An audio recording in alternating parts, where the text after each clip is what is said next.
গুম সংক্রান্ত কমিশনের দ্বিতীয় অন্তর্বর্তী প্রতিবেদনে বলা হয়েছে ১,৮৫০টি অভিযোগ বিশ্লেষণ করে ২৫৩ জন গুমের অকাট্য প্রমাণ মিলেছে। আজ ১৯ জুন সকালে গুলশানে এক সংবাদ সম্মেলনে কমিশনের সভাপতি বিচারপতি মইনুল ইসলাম চৌধুরী এ তথ্য জানান।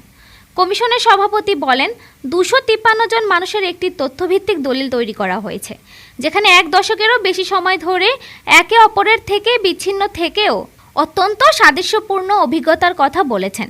তিনি বলেন, এমন ঘটনা কাকতালীয় হওয়া সম্ভব নয়। সকল ক্ষেত্রেই ভুক্তভোগীরা প্রায় একই ধরনের প্রক্রিয়ায় নির্যাতনের শিকার হয়েছে এবং তাদের সন্ত্রাসী হিসেবে প্রচার করা হয়েছে। একই ধরনের আইন অনুযায়ী অভিযোগ দায়ের করা হয়েছে। গুম সংক্রান্ত কমিশনের প্রধান বলেন, শাসন দীর্ঘায়িত করার উদ্দেশ্যে এসব গুম পরিচালিত হয়েছে।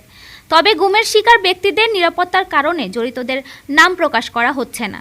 তবে জড়িতদের অনেকের বিদেশ যাত্রায় স্থগিত করা হয়েছে। আন্তর্জাতিক অপরাধ ট্রাইব্যুনালে তাদের বিরুদ্ধে মামলা চলমান। এছাড়া ভারত থেকে পুশিন করা ব্যক্তিরা গুমের শিকার কিনা যাচাই বাছাই করা হচ্ছে বলেও জানানো হয় সংবাদ সম্মেলনে।